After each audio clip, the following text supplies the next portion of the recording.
Hidden Gems of DFW is a video podcast to help marketing professionals as well as newbies learn the art of marketing and finding the treasures that help a small business grow. This podcast will be filled with gems and treasures in the DFW area from some of the best guests in the business. And even if you are not in the DFW area, these treasures will work for you. And now get ready for the Hidden Gems of DFW podcast with Kris O'Connor. Hi everyone, I am Kris O'Connor and I'm excited to be here today. We are on Hidden Gems of DFW video podcast and I have a really neat guest today and I'm so excited to chat with him. He's going to teach us all about the floral business, I think, or items that go along with the floral business. I love flowers. I love baskets. I love containers. So I am really excited to introduce you to John Priest with Priest International. John, welcome to the show. I'm so glad that you're here. Thank you, Kris. It's good to be here. Yeah, it's going to be a great day, and we're going to learn a lot of fun things, I hope. And what I want to do, first of all, like I do with all our guests, is kind of what your journey has been. Where have you been? Where have you arrived? And what's going on with Priest International? My goodness, Kris, that's a long story. How much of it do you want? I mean, this segment, we only have about 9-10 minutes. So you tell me, can you fit it all in? Oh, I can. Well, I'll try anyway. No, I'm originally from North Carolina. I grew up in right outside of a small town, Elizabethtown, North Carolina. Had a very good family there, family that pushed me to try to be better every day. Even before I went to the first grade in school, they were teaching me all these different things. So I was kind of ahead of things when I went to school. After that, I've been a worker most of my life. I worked some on the farms there with people doing tobacco things, Wow. Cotton, things like that. When I was 16, I got my first job in town at the jewelry store as a clerk on Saturdays and afternoons after school some. From there, I moved into a five and dime store, which is a variety type store. Right. Then from there, after I worked also for the ASCS, which was a government body that would go out and measure the allotted crops. Farmers in the area could only plant so many acres of certain crops like tobacco, peanuts, things like that. Interesting. So I had a job going out and measuring that, and then there was a job after that you could get involved with, which I did some, which wasn't a fun job. It was you go back and to people, some you had been to and some other people had been to, and you say, okay, you have too much, you have to cut it down. So Really? you have to stand there Wow. and watch them get on their tractor and take all this stuff down, which is kind of heartbreaking because they had put a lot of work into it, but Sure. they were not allowed to do it. So anyway, after that, I attended college at Pembroke State University, which is now part of University of North Carolina at Pembroke. While there, I also worked at night, got involved in the trucking industry, loading trucks at night, worked my way from there. I got transferred up to Richmond, Virginia in operations and office work. After that, I was offered a job in sales there, so I did sales for them for a while there. Then I was recruited to go with a company out of California, a bigger company, Transcon Lines. Stayed 13 years with them, moved from sales rep to terminal manager in a larger terminal to district manager, regional manager, division manager. And I left them mainly because our headquarters was in Los Angeles. The cost of living there was astronomical. I was living in Atlanta, Georgia at the time where houses were not that expensive compared to California. So Yeah. there'd been some talk about me possibly moving out there and being the VP of sales at that company, and it had never been really formally offered to me, but we had talked about it. And so I had an opportunity to go with the company I loaded trucks for. In fact, when I was in college, they'd been bought by an Australian company, TNT.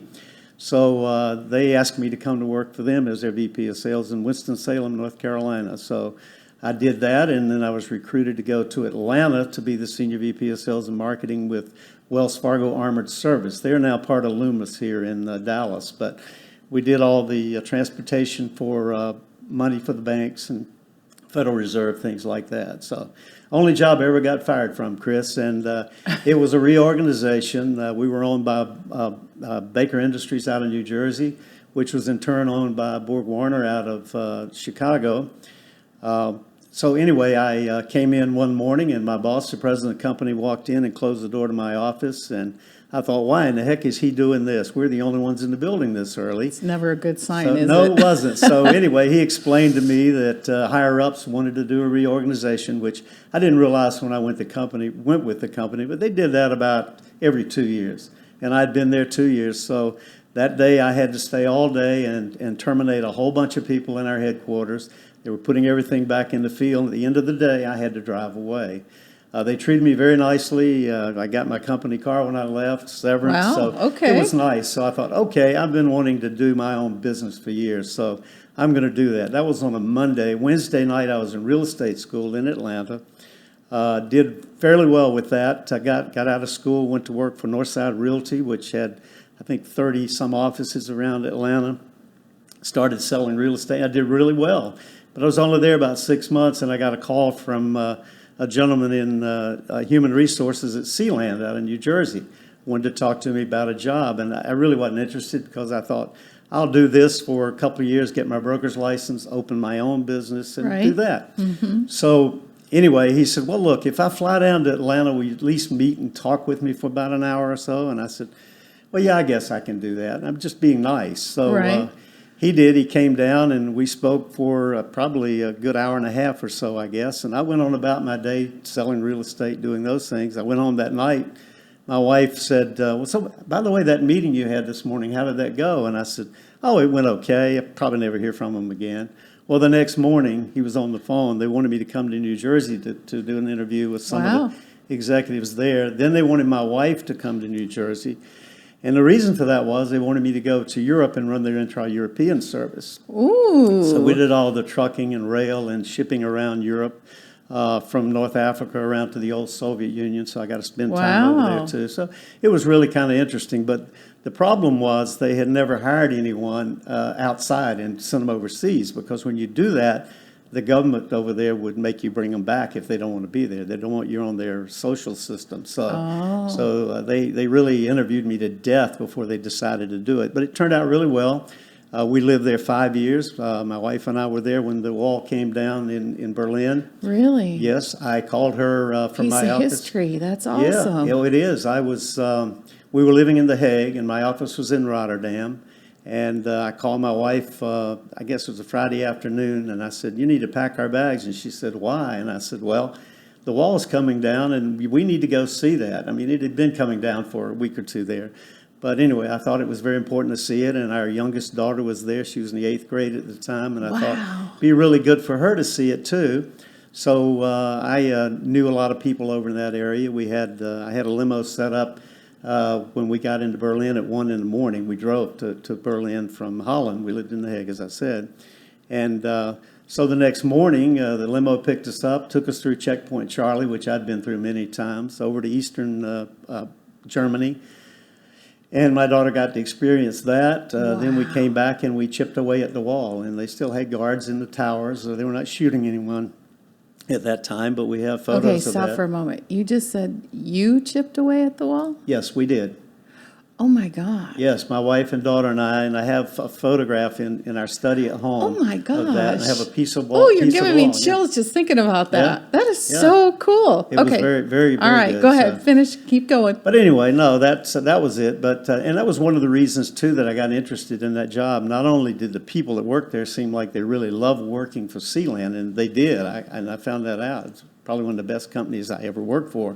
But the opportunity for our youngest daughter to live in Europe for a while, I thought was really, really good. I mean, that's an education you just don't get in schools here. So that worked out real, real well for us. And we did a lot of vacationing over there, in the summer and anytime. And the school there, the American School of The Hague, would go on trips, the teachers would. And I remember being in Egypt one year, and we're walking down through this area, and the teacher that my daughter had the year before said, Kim, look at this. Remember last year when we studied this? This is it. And I thought, God, that is so powerful, to be able to see that. Yes. I mean, I looked at it in a book when I was in school. Yeah, I had no idea what it was. Right, exactly. When you're there actually touching, seeing, feeling, I mean, wow, that's interesting. So what brought you into your own business then? Well, I was transferred to Dallas by Sealand. We had an office here at about 500 people, and I was the Vice President of North America, Transportation, Global Maintenance, and Global Equipment Control.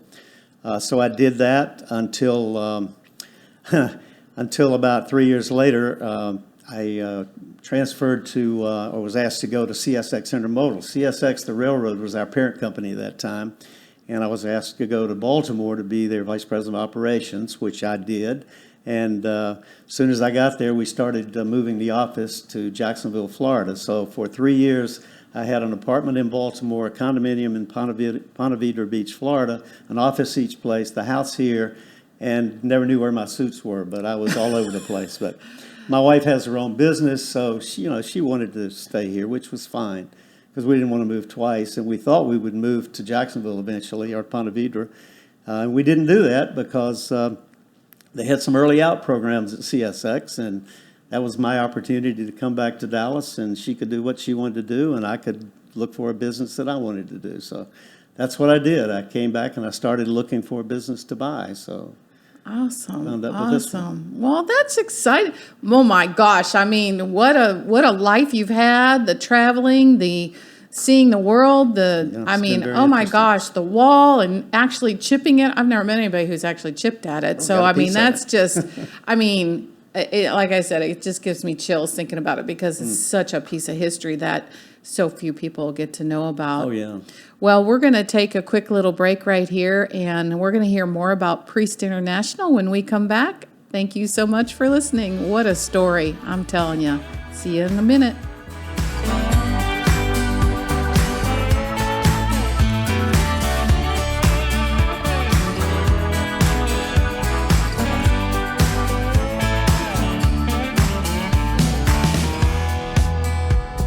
Hi, everyone. I am Kris O'Connor with Hidden Gems of DFW video podcast, and I am so happy to have John Priest here today. He's got one more little tidbit he wants to tell us about. John, tell us what you were telling me during the break. Oh, Kris, what I was telling you during the break was during our stay in Europe, I thought it was very important for our youngest daughter who was there with us to see some of the things that happened in history. We made sure we took her to Dachau and some of the concentration camps in Germany so she could actually see and understand that people aren't supposed to treat people the way those people were treated. So I think she learned a lifelong lesson from there, and I know I certainly did just being there with her. So I can imagine. I can only imagine. I mean, that's a blueprint or an impression forever. Yes. Forever. Absolutely. And it has to change you. It has to change how you feel about things. It has to change compassion. Right. It has to. You're right. It doesn't matter what age you are, whether Amen. you're 8th grade, whether you're 6 years old or 70 years old, Yep. right? I mean, it had to have changed that. Sure. That is just, I could sit here and talk about that the whole time, but that's not why we're here today. We're here today to talk about Priest International and what Priest International is and does. So tell us about Priest International, how long you've been doing it, how you found it, what it's all about. Okay, well, to begin with, I formed Priest International on April Fool's Day of 1997. Fun. I did that because my wife made me marry her on April Fool's Day because, as she told me, I'm not sure I want this to last. Now, when she sees this, she's going to be very upset at me for saying that, but that's just the way it is. But anyway, she's a fun person, and she's always giving me a hard time. In fact, I should tell you the toast she gave me when we got married. She said, "Here's to you and here's to me. Here's to love and laughter. I'll be true as long as you, but not 1 minute after." Oh, that's awesome. I love it. Every April Fool's Day, I have to beg for one more year. So, Yeah. How long have you been married? 49 years in April. Oh, that's so exciting. Yeah, Congratulations. absolutely. Thank you very much. Anyway, no, I formed Priest International, and I started looking for companies and to buy, and I found a company down in Irving by Texas Stadium, the old Texas Stadium, called Aztec Glass. It was started by a gentleman out of Bowie, Mr. Thurman. He would take a truck down to Mexico, buy some glass vases, bring them back here to Dallas, peddle them off to flower shops, and go back and get another one. He did that for several years, and I guess got tired of it and sold it to a couple of the Lasadas. They had that and also a furniture business at the same time, and they wanted to sell both. So I wound up buying it. I didn't want it at first because glass, I think that's breakable, and I didn't understand it. I understood warehousing, I understood transportation. I'd been involved in those things all in my career, so I understood that. And finally, I said, okay. We were doing at that time when I bought it, not even I think around $300,000 a year or less. So very, very small operation. So we grew the business real rapidly after that. Got involved in a lot of other things, and even some home decor, furniture, accent furniture, things like that. Had showrooms in Atlanta and Dallas and in High Point, North Carolina. When the economy turned and Las Vegas opened up, that meant the business out of High Point was going to split into two different ones. It didn't really make sense for me to stay there and do that and spend twice the money to get the same business when you're just making it with that product anyway. Right. So I backed out of that, closed those showrooms, and started focusing back on the glass, which was the original part of our business. Today, we do a lot of glass vases. We used to do a lot out of China. We do a few now. But when the economy went down, the price of the glass from China was much more expensive than the glass out of Mexico. So my customers started buying the recycled glass out of Mexico. So that's a big, big part of our business now.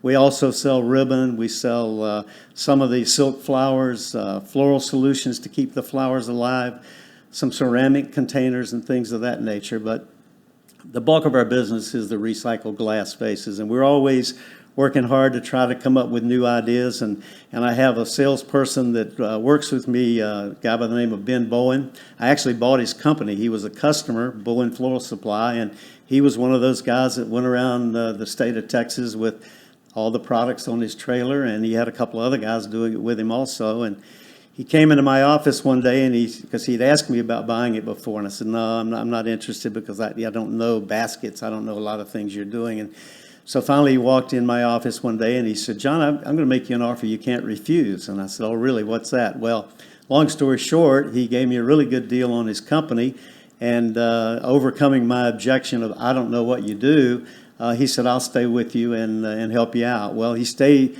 I figured he'd stay a year, 2 years at the most. Well, he wound up staying 3 or 4 years, took retirement, and actually did work on his house and things for a year, and then came back. And he is in sales with us now. In fact, right now he's in Miami, Florida, at an international floral show, trying to get new customers there. But he's a very creative guy, and he's come up with a lot of designs for us that we take to the factory and we get those produced, and we're out front at least for 6 months until somebody else gets them. Nice. So that's kind of how that works. That's awesome.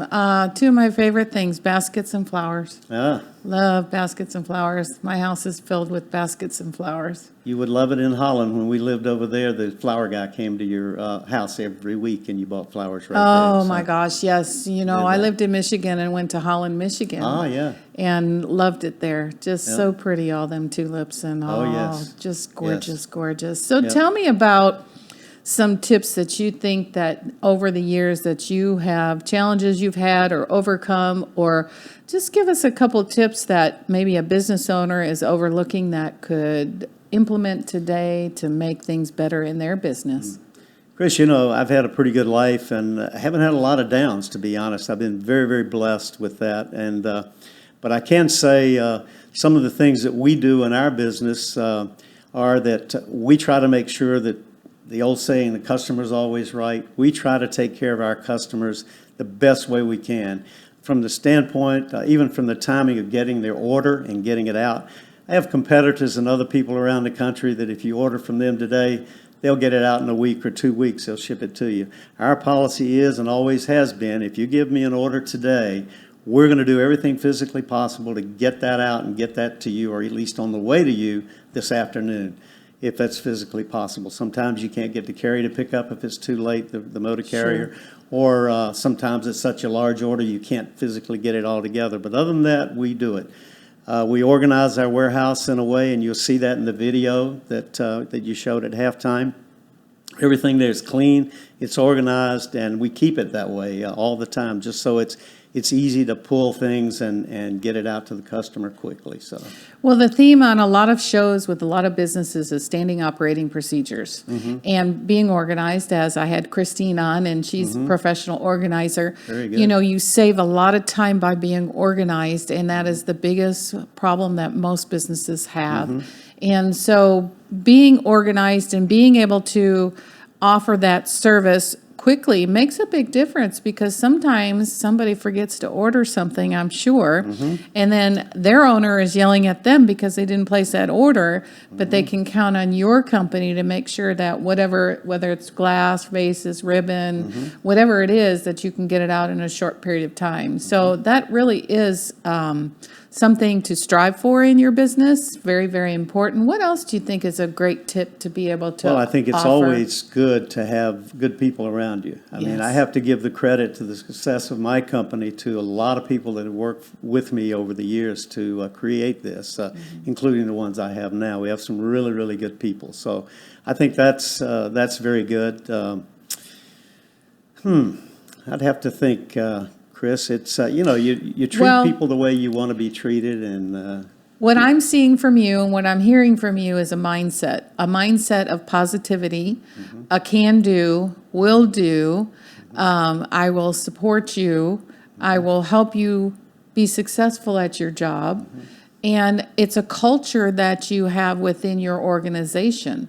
And it truly does make a difference, because the goal is to have everybody working together, right? absolutely. And seamlessly, and everybody knows what their job is, and if somebody, and in a smaller organization, how many people do you have work for you? 5 of us. Okay, so, when things happen, right, somebody else can step in and help that person yeah. do that job, right? So everyone is, I'm assuming, cross-trained, right? Absolutely, we do that all the time. I found that very important to do in the previous company that I was with, because if somebody gets sick or something happens, surgery, and they're out for 6 weeks, everyone else needs to know and step in to help. Because we always were 10 or less people. So when you only have 5 people, you're missing 1 or 2, you're kind of in trouble. Yes, you are. Absolutely. So it sounds like you've got a great culture there, and everybody likes each other, and they get along, and they're willing to openly help instead Yes. of saying, that's not my job, I'm not doing We that. have none of that. Yeah. Yeah. And unfortunately, a lot of businesses do probably have that, but then you have the wrong culture or the wrong people probably in your business. Yeah. Because I have found that when people step up to the plate and say, hey, do you need help, or can I help you with that, or, you got something for me to do, then they're able to do it, and it makes a big, big difference. Major difference. Yeah. Well, we're about to take a quick break, and I am so excited because here is our treasure chest. I can't wait to find out what he's put in this treasure chest, and I can't wait for the story behind it. So we'll be back in just a jiffy.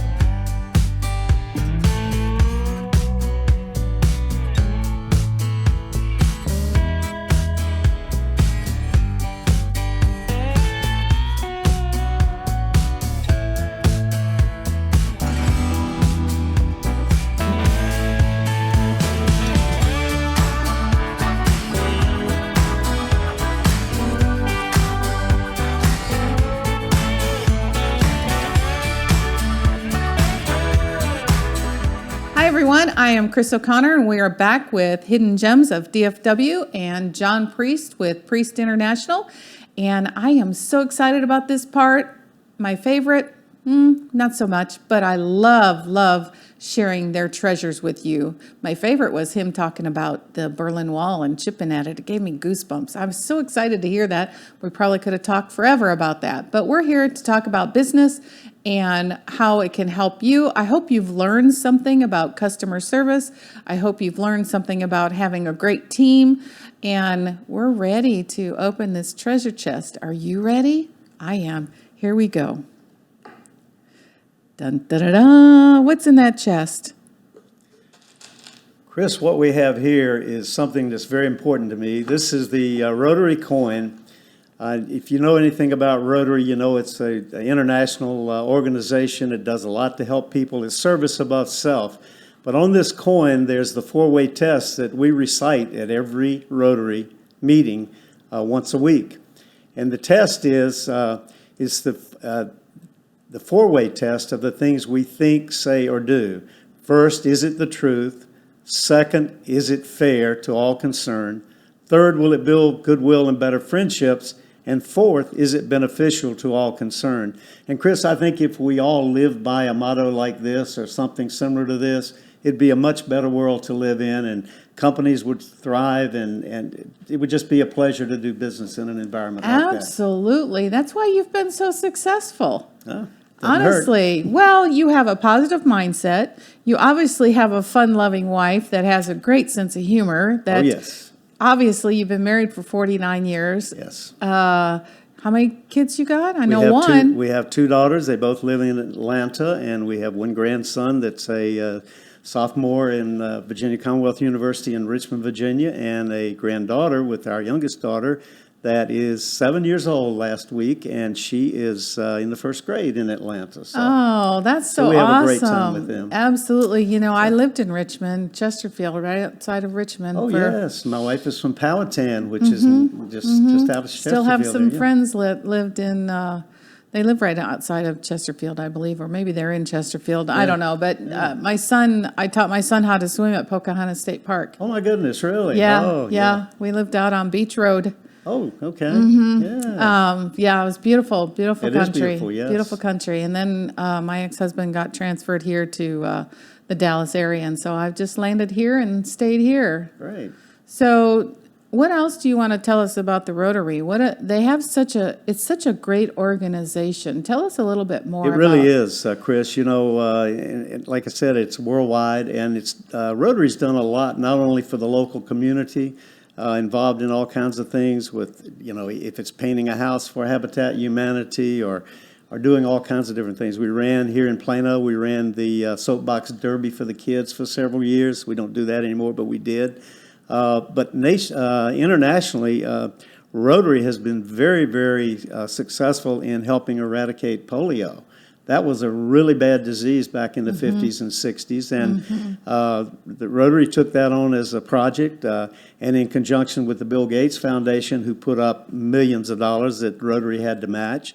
They've done a fantastic job. We've had people from right here in Dallas-Fort Worth and other places around the country go to places like India and some of the areas where it was heavily infected with polio and actually give the vaccine to kids and people in that area. And I think today, if I'm not mistaken, it's only like 2 countries that have polio, and it's only 1 or 2 cases in the world. Wow. So it's been very successful. Yeah.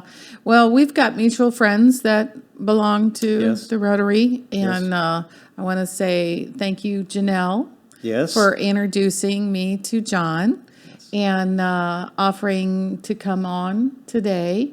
And I'm very excited to have you on here today because I think you have a lot to offer people, and I think that, you know, you have a work ethic that a lot don't have today, and we kind of come from that same generation where, you know, we're worker bees, we're not we're not whiner bees, and you know, we just get in and do the job. Right. So we are coming to an end to our show, which is really sad because this is the hard part, is saying goodbye to a really good guest. But what I want John to do is tell all of you how, if you're interested in needing his services for glassware or flower shop or ribbon, whatever else, baskets, you're going to see Floral supplies. Yes, you're going to see some cool video. I loved it. I've already watched it. I sneak peeked it. But John, tell us how we can reach you or how we get in touch with you. We're located in Dallas, Texas. We have a website, Priest INC, like incorporated, priestinc.com. You can go there, see our products there. You can actually order on the website if you like. You can send us an email either at sales@priestinc.com, or you can send it direct to me, J, the letter J, priest at priestinc.com. Or you can call us on the phone. Our office phone is 972-620-9889, and we'd love to work with you on supplying your floral supply needs. That's awesome. Well, everyone, I have one last thing. I belong to a lot of groups, and I found this yesterday. Somebody had put this out there, and it kind of resonated with me. So this is going to be the way that I end my show from now on. So here we go. I want you to always remember that you are insanely valuable, and despite the labels of doubt that you have about yourself and created by outside people and experiences, that you can do so much more. So that being said, it's a wrap on Hidden Gems of DFW. I look forward to seeing you on the next episode. Have a phenomenal day. Amen. Thanks for watching and listening to Hidden Gems of DFW with Kris O'Connor. Don't forget to subscribe. Feel free to connect with me. I love hearing your successes.